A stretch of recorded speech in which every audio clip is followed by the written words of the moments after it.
Hey, it's me, MLB. Here's chapter 65 of Chance Ball, and this one is titled Rush. The best thing is, I can very easily outrun you, because all I have to do is walk, he said with a cheeky grin, making sure he had leaned back out of strike range when he said it. Die in a hole, Dabi, you seethed. Pregnancy was no longer fun for you. Although Dabi was being an arse, deep down he was concerned for you, but didn't quite know how to show his feelings and so buried them underneath cheekiness and arseholery, which was how he dealt with a lot of things. 2 days later, you had an appointment with your obstetrician and waddled into his surgery looking very tired and just done with everybody and everything. Please get this baby out, you begged at him as you dropped yourself into the chair. I would like to, he replied as he put the stethoscope around his neck and walked around the desk to you. He listened to Bub's heart and then yours and then took your blood pressure. Have you been feeling okay? He asked. No, I'm tired, everything aches, I feel too heavy, you admitted, looking sullenly down at your swollen belly. Your blood pressure is a little high, and while I'm not immediately concerned about that, I do think that we should look into getting this little one out as quickly as possible. Yep, listen, at this point, if you could just take a chainsaw to my stomach, you gestured to your belly and where he could make the incision while making the sound of a chainsaw. You know what's funny? All of my clients say the exact same thing at this stage in pregnancy, he said with an amused look on his face. I'm going to go ahead and call the hospital and book you in. Then I'd like for you to make your way over there and we'll induce you. You nodded. I'll just call my man in, he's in the car, hoping that I'll come out with a baby in arms, you said as you grunted at getting up. The doctor nodded and let you go and get Dabi while he booked you into the hospital. Hey, we're going to the hospital, you said to Dabi as he pulled his driver's side window down to talk to you. Are you in labour? Is that it? Are you going to have the baby now? He asked nervously. Well, I sure hope it is. I'm so sick of being pregnant. Sounds like the doctor's going to make it happen, so let's get ready to roll. Oh, hell. I'm not ready. Dabi panicked. I'm not ready. I sure as hell am. I'll check and make sure the doctor has booked me in, and then we'll go. You turned and waddled slowly, leaning back a little with one hand under your belly to hold the baby weight as you headed back into the doctor's surgery. In another short 10 minutes, you waddled back out to the car and got in, then pointed ahead. To the hospital, you announced. I can't go straight ahead. I'll drive through into the building. It's a good thing I'm in charge of directions here, Dabi said as he put the car in reverse and placed a hand on your headrest as he looked over his shoulder to reverse backwards. As you pulled into the hospital driveway, you felt a little bit faint and rested your head back against the headrest for a second. Dabi saw and scrunched his face with concern. Babe, you good? Yeah, I just feel a little faint, you admitted. Oh, that's not a good thing, Dabi thought as he found a parking spot and stopped the car. He very quickly got out and came around to your side and opened the door for you, but you didn't move. Babe, come on, you gotta get out, he said with fear rising in his voice when you seemed to be getting more and more sleepy. He reached for your hand and it felt a little clammy and he started to panic more. Come on, he said more urgently. Get up, get up. He reached in and undid your belt and pulled your body into his. The shift in weight brought you around again and you turned your head to look at him. Massive headache, he mumbled. We've got to get you to the hospital. Come on, stay with me, he grunted as he helped you out of the car seat. With a lot of struggling, he managed to get you out of the car and off to the hospital. As soon as he got inside, he called for the nurse's attention. Hey, a little help, Dabi called loudly. 2 nurses at the closest station looked up and came running to help you as your legs had started to collapse again, and while they held you up, one called for a wheelchair. You were promptly wheeled into the closest birthing unit and helped up onto the bed, while one nurse took your blood pressure. It's really high, she announced to the other nurse there. I'm pretty sure this is the one the doctor called about a half hour ago.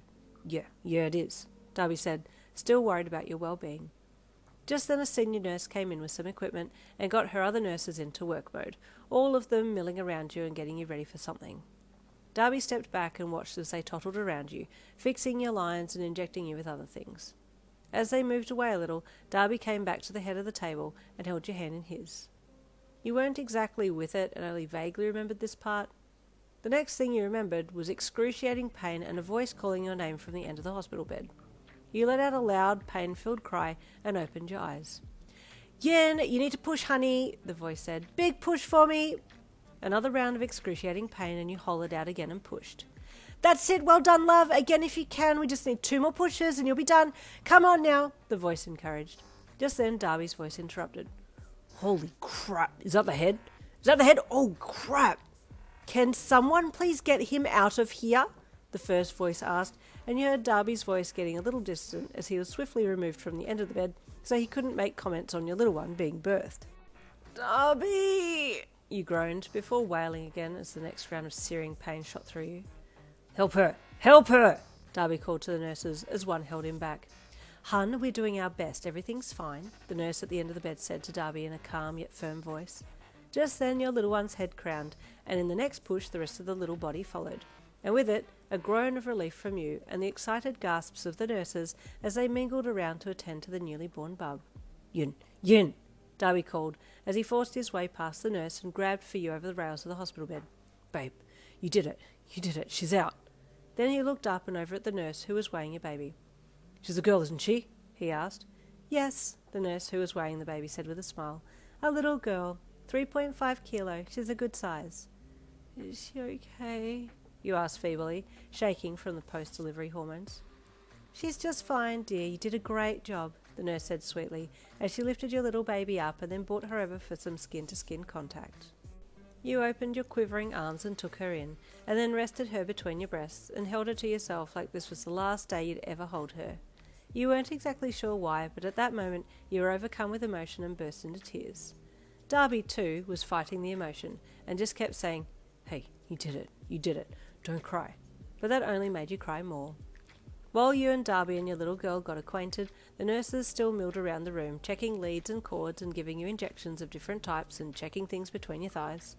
Finally, after a lot of protocol, you were discharged from the birthing ward and into the maternity unit and given a bed to sleep in. The hospital stay was okay, food was crap, so Darby would smuggle food into the room for you, which you greatly appreciated.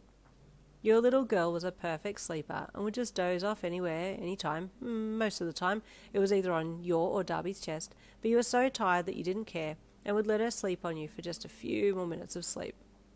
The morning of your discharge, the registrar came in to see if you had a name for your little girl, and you looked at Darby to see if he had any names in mind that he liked.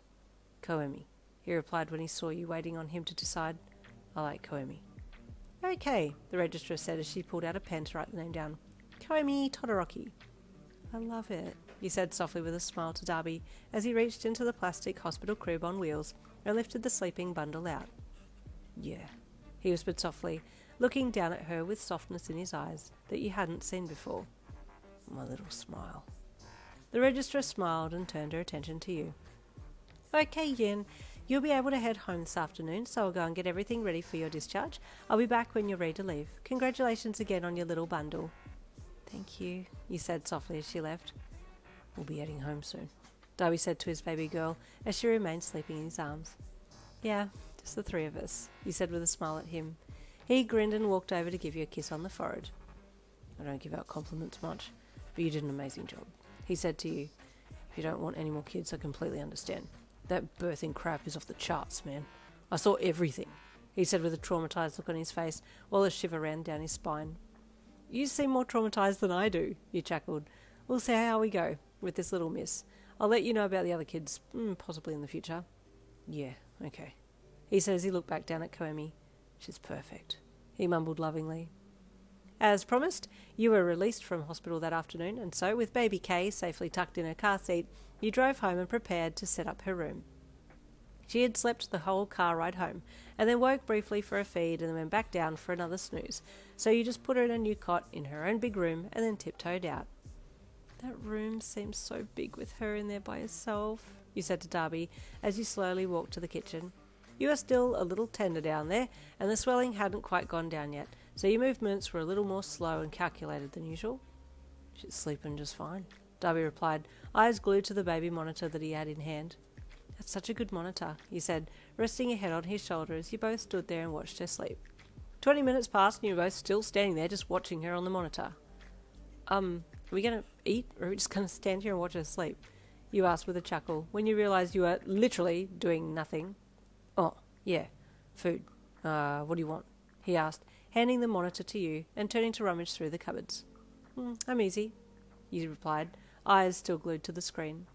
He pulled out some noodles and then went to the fridge to get some eggs and started to make some food while you watched your little girl sleep.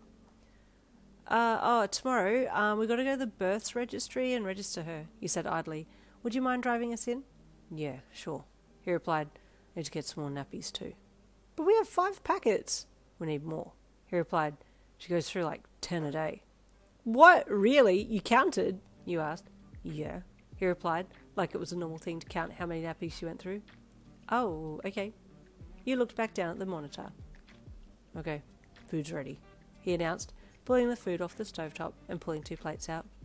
Hang on, I think she's woken up. I'll go and feed her and I'll be back, he said, sitting the monitor down on the bench as he left to attend the awake and wriggling little Koemi. Aw, Dabi's so cute with his little girl. Stay tuned for the next chapter, chapter 66, coming tomorrow. I'll see you then.